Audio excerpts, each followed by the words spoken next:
talk some politics right now. Democrats continue to do some soul searching as they figure out how to get back into power. Our next guest is USA Today opinion columnist Nicole Russell, and she's here to discuss her latest piece with this headline. Here it is: Democrats can't beat Trump on common sense. No wonder voters are abandoning them. Nicole, did you choose that headline or did your editors choose it? It was probably a mix of both of us. Tell us a little bit about your article. Sure. Well, one thing I've been watching as Donald Trump has been in office now for several months is that Democrats just have not been able to regain their lost ground. We've been watching Trump hit win after win after win with the economy, with trying to broker peace with Iran. And Democrats just keep floundering. They are at the lowest favorability that they've been in 3 decades. They have not been able to make any kind of gains in terms of registered voters in swing states, especially states like Arizona and in Pennsylvania. And they don't have any real rising stars. I think that's probably one of their biggest problems. They just aren't gaining ground among Democrats. So the party is just slowly kind of sliding into erasure. So through your research, what do you think it would take? What popped out as something that would give Democrats gain?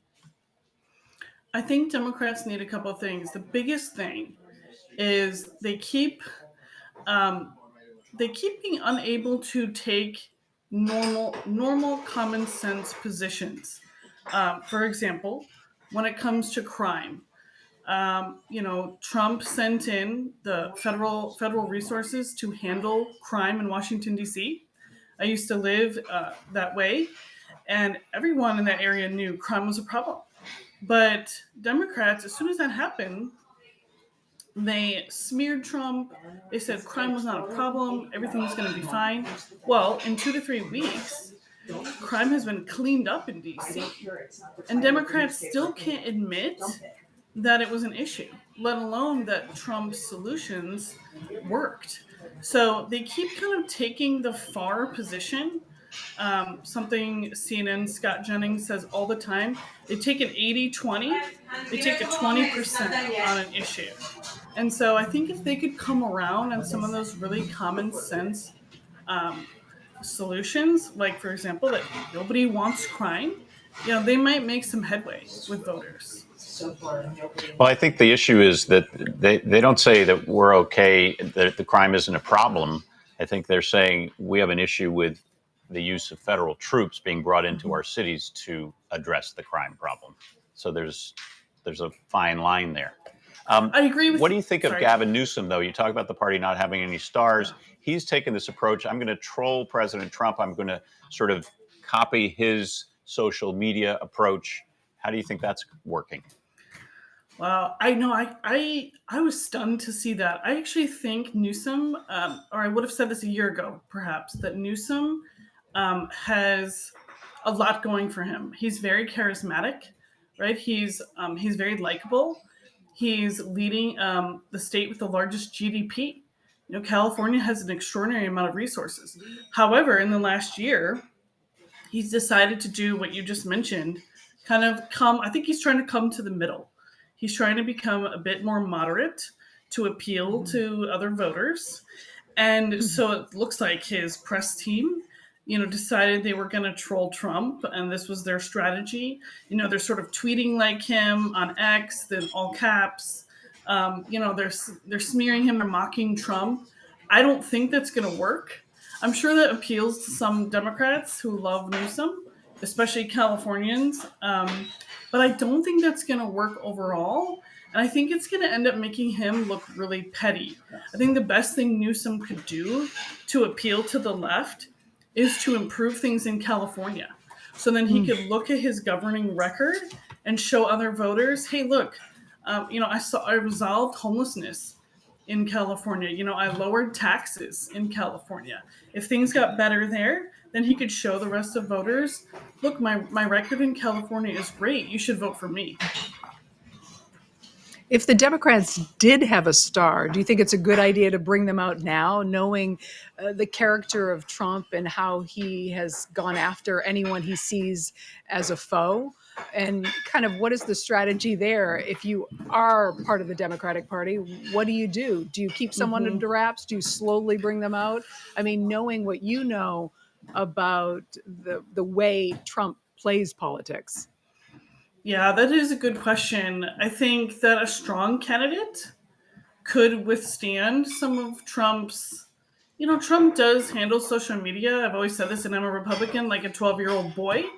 It is Right. crazy, and I don't know how seriously people take that. So I do think the right candidate um, on the left could just keep their head down and survive that, because they do need to start getting their name recognition out there. If you think about 2028, I mean, does anyone pop into your mind when it comes to Democratic leadership?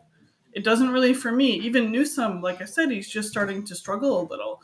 So I do think the right person could withstand it and would need to really gain some name and voter recognition on the left, and perhaps maybe take their own jabs at Trump. But I don't think going to Trump's level on social media is going to do the trick. What do you think, Nicole, overall about how young people, the next generation might feel about politics in general and entering the fray when they see the state of politics right now? Mhm.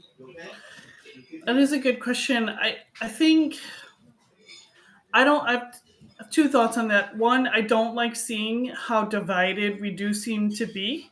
Mhm. That there is more on the right and more on the left, and just this chasm in the middle. It did not used to be that way. Yes. I Right. blame mostly social media and algorithms for kind of presenting to people their confirmed bias. And that goes for the right and for Mhm. the left. And I Mhm. notice it for myself that I get the same thing when it comes to social media. So I don't like to see that. I do think that I've noticed when I'm writing columns and the way some columns really get read and sent around, there are still some middle ground issues that I think Americans want to see people come together on. I don't think people are as far out as they look like they are. Mm. So I do think there's a little hope for the younger Mm. generation. I think we just need to decide what issues matter to us as a whole, as Americans. And I do think my second point is I think Trump, for all of his problems and issues, he does have some. I think he is pushing America in the right direction. It's just that he's doing it in a unique way and in a way that not everyone agrees with. However, the outcomes, for example, with what he's done with the economy, are still really good. So I still think that hopefully young voters can have some optimism that they're coming into an economy in a world that is doing a little better than it was under Biden, and maybe try to come around on some of those middle ground issues. Yeah, that's a really interesting perspective, Nicole. We really appreciate you joining us today.